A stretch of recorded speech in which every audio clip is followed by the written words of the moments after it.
अस्सलाम वालेकुम दोस्तों, उम्मीद है भाई तमाम दोस्त खैरियत से होंगे। आज वीजा वाला भाई आप लोगों के लिए जो टॉपिक लेके आया है वो आप लोग टाइटल से देख ही चुके हैं कि UK visit visa with only three documents.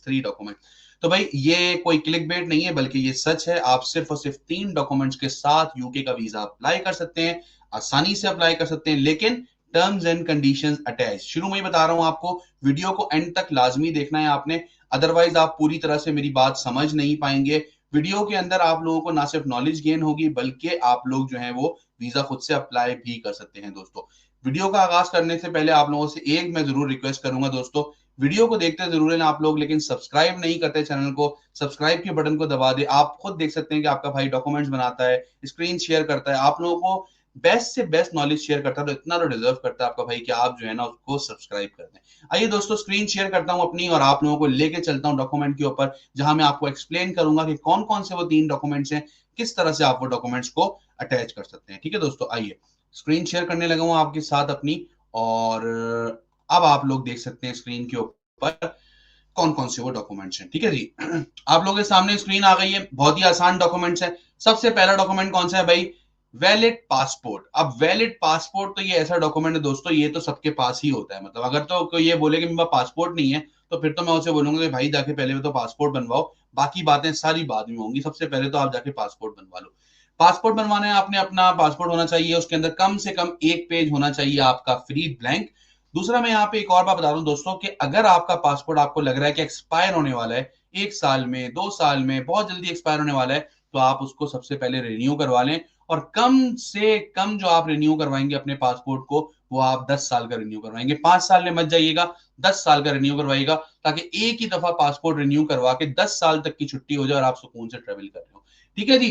दूसरा आ गया स्ट्रॉन्ग कवर लेटर। ठीक है, अब यहां पे सारी कहानी शुरू होती है। क्या है भाई? This is your story.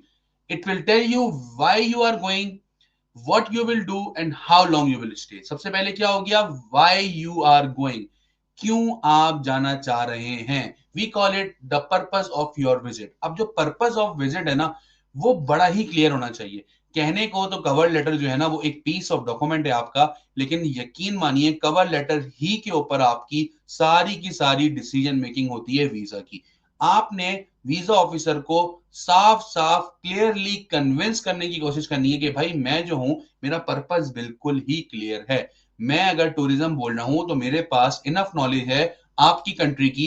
जो जगह मैं आपको लिख के बता रहा हूं उसके बारे में मैं सब जानता हूं, प्रैक्टिकल नॉलेज रखता हूं, टिकट्स के बारे में जानता हूं, रूट्स के बारे में जानता हूं। Then what you will do, आप वहां जाके क्या करेंगे। मिसाल के तौर पे आप बोल रहे हैं भाई कि मैं अपने चचा के पास जा रहा हूं, तो आप ये लिखेंगे कि भाई मेरे चचा यहाँ पे रहते हैं, मैं अपने चचा से मिलने जा रहा हूँ, इतने अरसे से हम मिले नहीं है, ये हमारा प्लान है, मेरी कुछ और फैमिली है, हम उनसे जाके मिलेंगे, हम करीब करीब की कुछ जगह है जहां पे वो मुझे लेके जाएंगे अपने साथ, वहां पे विजिट कर रहा हूँ। ये सारी की सारी चीजें आपने अपने उस कवर लेटर के अंदर बतानी है। Then how long you will stay, ये क्वेश्चन भी बहुत ज्यादा इंपॉर्टेंट है। बहुत सारे लोग यहाँ पे इस क्वेश्चन में आके गलती कर देते हैं कि वो लोग एक एक महीने का, डेढ़ डेढ़ महीने का, दो दो महीने का स्टे अपना मेंशन कर रहे होते हैं, जो कि कभी भी मैं एडवाइज नहीं करता। मैं हमेशा बोलता हूं अपना टूर 15 दिन से ऊपर दोस्तों कभी भी ना रखें, मैक्सिमम 15 दिन, ताकि आप वीजा ऑफिसर को ये बता सकें भाई मेरा पीछे जो है ना कारोबार चल रहा है, मेरे पास इतना वेला नहीं हूं, मैं इतना फालतू टाइम नहीं है कि मैं आके आपकी कंट्री के अंदर 3 3 महीने, 2 2 महीने बैठूंगा। मैं आऊंगा 10 15 दिन का अपना टूर करूंगा और मैं वापस अपने मुल्क चले आऊंगा, क्योंकि आपके मुल्क में तो मैं एज अ टूरिस्ट आ रहा हूं, लेकिन मेरे मुल्क में मेरा कारोबार, मेरी जॉब, मेरी फैमिली है, मैं यहाँ ज्यादा दिन नहीं ठहर सकता। ठीक है दोस्तों। तीसरा ये कि why you will come back। now this is the main and most important question कि आप कैसे उसको बताएंगे कि भाई मैं कैसे यकीन कर लूं कि तुम जो है वो अपने मुल्क वापस चले जाओगे। ठीक है, अब यहां पर दोस्तों आपको अपना दिमाग यूज करना है। क्या हो सकता है, कौन सा ऐसा रीजन हो सकता है जिससे आप वीजा ऑफिसर को ये यकीन दिला दें कि भाई मैं वापस चला जाऊंगा। अब मिसाल के तौर पे अगर आप मैरिड हैं, आप अकेले अप्लाई कर रहे हैं, तो आपके पास सबसे बड़ा रीजन है कि भाई मैं यहाँ पे आया हूँ सिर्फ विजिट के लिए, मेरे बीवी बच्चे पीछे हैं, मैं वापस जाऊंगा अपने बीवी बच्चों के पास, जो है मैं अपने फैमिली को ज्वाइन करूंगा। आप एक जॉब कर रहे हैं, आप उस जॉब का एनओसी लेटर सारा अटैच कर रहे हैं कि भाई देख ले, मेरे एम्प्लॉयर को पता है मेरी परमानेंट जॉब है, ये मेरी 4 महीने की सैलरी स्लिप मैंने लगाई हुई है, बेहतरीन सैलरी मेरे पास आती है, छोटा मोटा मेरा काम चलता है, 4 पैसे अकाउंट के अंदर मैं बचा भी लेता हूं, तो मुझे क्या पड़ी है कि मैं आपकी कंट्री में आके स्लिप हो जाऊं यहाँ पे और जो है वो मैं एक थर्ड सिटीजन की तरह से रहना शुरू कर दूं। मैं अपने मुल्क में बहुत खुश हूं और मुझे आपके मुल्क में सिर्फ टूरिज्म के लिए आना है, सिर्फ फैमिली विजिट करने के लिए आना है या कोई कारोबार के लिए आना है, मेरा और दूसरा कोई मकसद नहीं है। ठीक है, अच्छा अब प्रूफ ऑफ होम टाइज इसको हम कह रहे हैं कि why you will come back. अब इसमें और क्या क्या आप कर सकते हैं।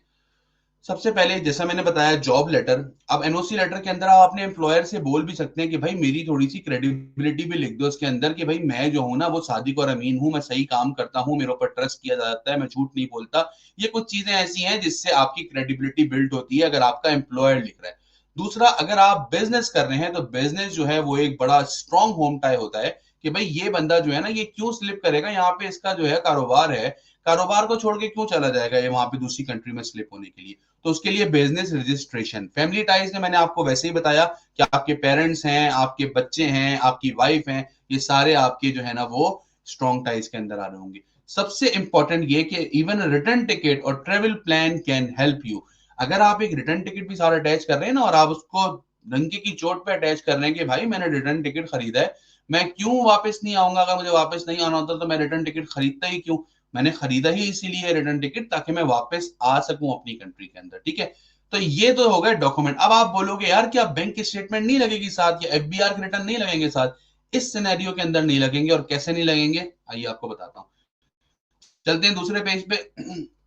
Y bank statement is not always needed. ठीक है, अब बैंक स्टेटमेंट जो कि हमेशा नीडेड नहीं है उसका रीजन क्या है दोस्तों। You just need a sponsorship letter, bank statement and proof of relationship, that's all.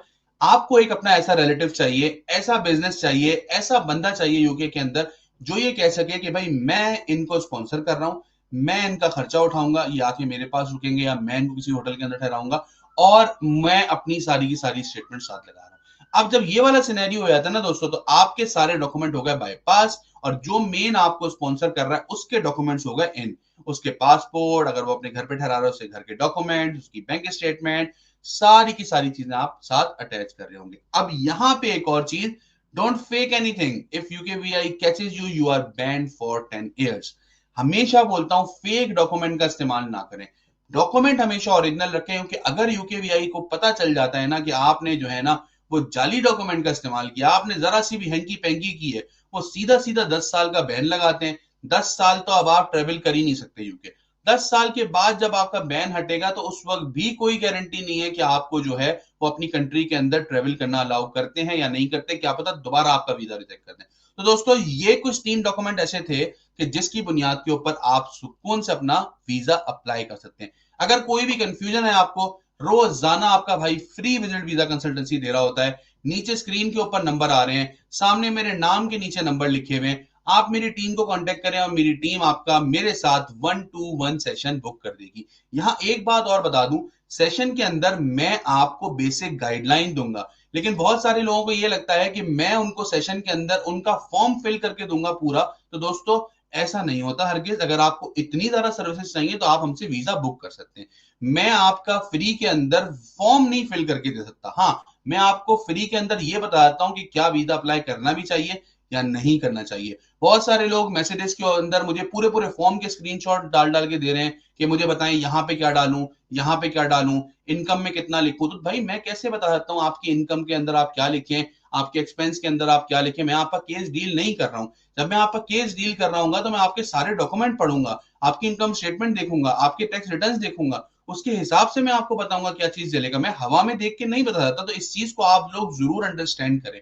I hope so दोस्तों मेरे इस वीडियो से आपके क्वेश्चंस क्लियर हुए होंगे। मजीद कोई भी क्वेश्चंस हो नीचे कमेंट सेक्शन के अंदर आप मुझसे पूछ सकते हो, मेरी टीम उसके ऊपर आपको प्रॉपर रिस्पॉन्ड कर रही होगी। मिलते हैं अगली वीडियो में, जब तक अपना बहुत ख्याल रखिएगा। अस्सलाम वालेकुम।